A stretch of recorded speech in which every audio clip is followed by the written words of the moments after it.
Not a doctor, but मैंने मेरे दोनों ब्रदर और मेरी मदर की हार्ट अटैक से डेथ हुई थी. So I been talking with various doctors. Then about 1.5 years back I started my own channel. लोगों ने बोला कि include various doctors, various senior doctors, और उनका इंटरव्यू लेके फिर मैं अपने YouTube channel wellness with Irshad Andaz पे मैं पोस्ट करता हूँ. नॉर्मली सबसे पहले मैं स्टार्ट करूँगा हार्ट अटैक के ऊपर. ये जानना हमें बहुत जरूरी होता है कि कौन से फैक्टर्स हैं जिसकी वजह से हार्ट अटैक के चांसेस हो जाते हैं, और what precaution, what test we should get it done, और अगर हार्ट अटैक होता है तो क्या करना चाहिए. तो बहुत सारे लोगों को बताएंगे. तो honestly speaking I have been taking care of my heart for last 25 years, but बहुत सारी चीजें मुझे भी नहीं पता थी. तो 5 फैक्टर्स होते हैं जिसको हमें बहुत ध्यान देना होता है, high which can lead to the heart attack. High cholesterol, high BP, diabetes, smoking और टोबैको कंजम्पशन, और लो फिजिकल एक्टिविटीज. तो जैसे सब जानते हैं कि हाई कोलेस्ट्रॉल के लिए लिपिड प्रोफाइल हम लोग टेस्ट कराते रहते हैं इंडिया में. आई डोंट नो यूएस में क्या टेस्ट कराते हैं, एलपीए कराते हैं या लिपिड प्रोफाइल कराते हैं. और हाई बीपी की बात करें तो बीपी के लिए बहुत जरूरी है, बीपी और बीवी दोनों को ही कुछ ध्यान देना चाहिए. बीवी इसलिए मैं कहता हूं क्योंकि अगर जो अपनी वाइफ को डांट मारता है तो उसका हाई बीपी रहता है, जिसको डांट पड़ती है उसका लो बीपी रहता है. It is known to everyone and both the type of BP are bad for health, so it's better to be friendly with each other. और डायबिटीज के लिए आप नॉर्मली टेस्ट कराते रहते हैं. और स्मोकिंग, लोग कहते हैं स्मोकिंग छोड़ना बड़ा मुश्किल है, या जो तंबाकू की जिसको गुटखा खाने की आदत पड़ जाती है वो छोड़ नहीं सकते. Honestly example, I am the live example. मैं कॉलेज टाइम जब इंजीनियरिंग कर रहे थे तो 2-2 डिब्बियां सिगरेट की पी जाते थे और 10 साल तक करीब पिए. उसके बाद मैंने रैंडम छोड़ दिया. मदर ने बोला नहीं छोड़ना है, मदर इमोशनली वो किया, तो but I left it. So if you have will power you decide you can leave anything, tobacco हो या ड्रिंक्स हो या जो भी कुछ छोड़ना चाहे.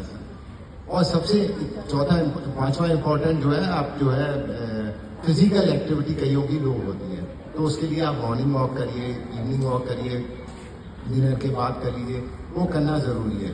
लेकिन सपोज आप नहीं भी कर सकते because of work pressure and all that, जब भी आपको टाइम मिले 10 मिनट 15 मिनट, जब भी सवेरे शाम कुछ भी एक्सरसाइज कर सकते हैं, योगा कर सकते हैं, जस्ट मूवमेंट ज्यादा होनी चाहिए, वो ध्यान देना चाहिए. अगर सपोज ये प्रिकॉशन कर भी रहे हैं आप, उसके बाद भी किसी को हार्ट अटैक हो सकता है. आज की डेट में देखा गया 30 साल 40 साल 50 साल के लोग होते हैं तो फिटनेस ठीक होते हैं, उनके सब पैरामीटर्स नॉर्मल आते हैं, उसके बाद भी डेथ हो जाती है. एक अहमदाबाद साइड में कार्डियोलॉजिस्ट की डेथ हो गई जिसने बहुत सारे सर्जरीज परफॉर्म की हुई थी. तो इसका मतलब ये 5 फैक्टर्स के अलावा और भी बहुत सारे फैक्टर्स होते हैं. कुछ और भी फैक्टर्स हैं विच आर इम्पोर्टेंट.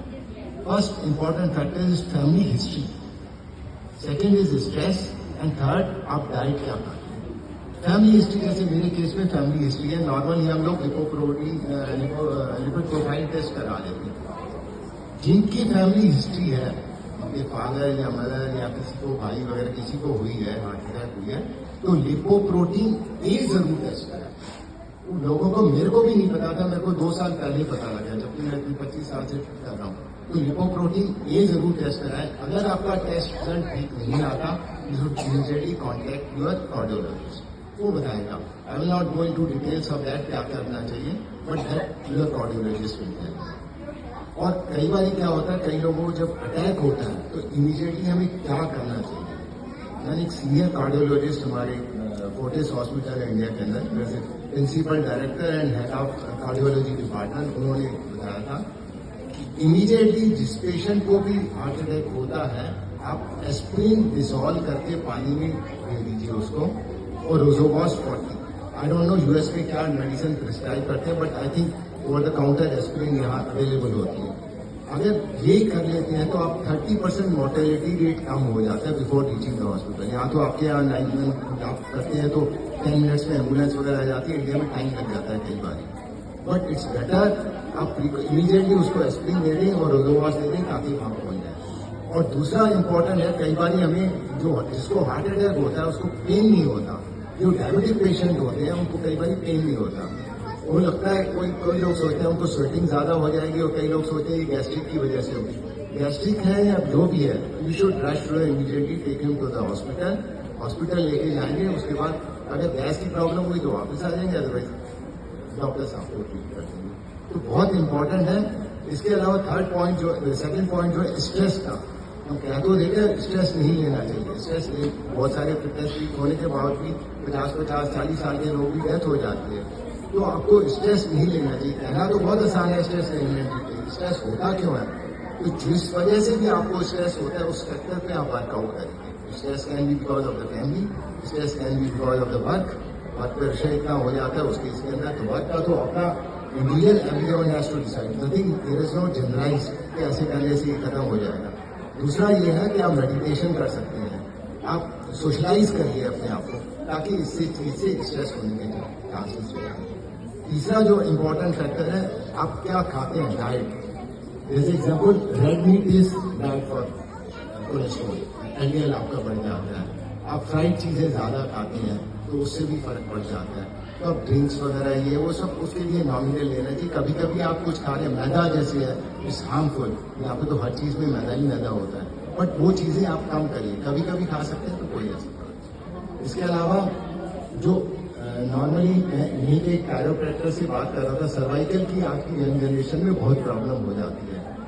अब हम क्या है, 90% या 95% लोग मोबाइल ऐसे देखते हैं, मैसेज भी करते जाएंगे, ऐसे पढ़ते जाएंगे। और कायरोप्रैक्टर यूएस का ही मेरे को उसने बताया था कि it should be at this level, तो आपको सर्वाइकल होने के चांसेस कम रहेंगे। आप जब कंप्यूटर पे भी ज्यादा करते हैं उसकी वजह से भी, और बैक पेन भी हो जाता है। बैक पेन और सर्वाइकल के लिए जो आपको जो है कि इमीडिएटली आप ये कर सकते हैं, बैक वॉक, मतलब जैसे ये चल रहे ऐसे ऐसे करके बैक वॉक करेंगे, 5 से 10 मिनट डेली बैक वॉक करेंगे। It also reduces your back pain, cervical.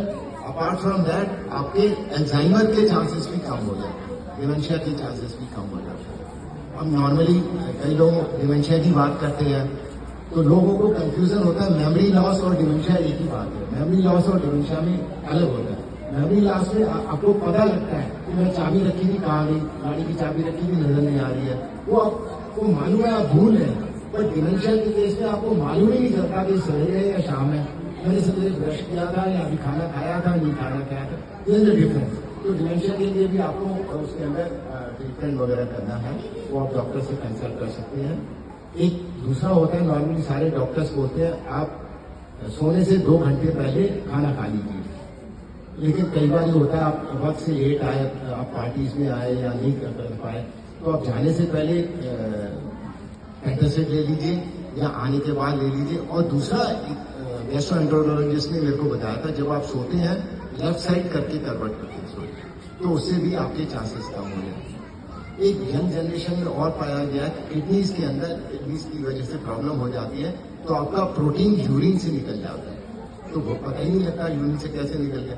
जब आप स्पेशली इन मैन, जब आप यूरिन पास करते हैं सवेरे मॉर्निंग के टाइम में, तो झाग बन जाती है बिकॉज ऑफ नेचुरल फ्लो के हिसाब से। अगर जब आप फ्लैश करते हैं तो वो जो आपके झाग जो बनती है वो फ्लैश आउट हो जाती है, that means it is all right. अगर वो झाग नहीं जाती है, that means it is a protein loss. You should consult the nephrologist. एक और होता है कि ऑस्टियोपेरोसिस की बात करेंगे तो नॉर्मली क्या है, 50-55 के साथ लोग बोलते हैं कि जो आपका किडनी बोन्स हॉलो हो जाती है। वो इसलिए हो जाता है क्योंकि कैल्शियम डिपॉजिट, आप कैल्शियम टेस्ट ब्लड टेस्ट कराते हैं तो कैल्शियम तो ठीक आ जाता है, क्योंकि वो बोन से कैल्शियम और विटामिन D3 एक्सट्रैक्ट कर देते हैं।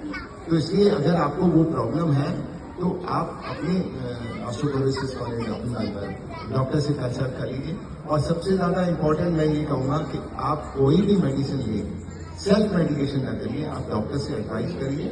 और जो भी खाएं, जैसे शुगर कहते हैं लिमिट में खा लीजिए, लिमिट में खाएंगे, पार्टी शार्टी करेंगे, कोई ऐसी दिक्कत नहीं है। आप एज में आके 60-65 साल के बाद लोग कहते हैं सत्संग करते रहिए, सत्संग भी करिए, अर्चन भी करिए, पार्टीज भी करिए, लिमिट में खाइए, डिपेंडिंग ऑन योर डाइजेशन।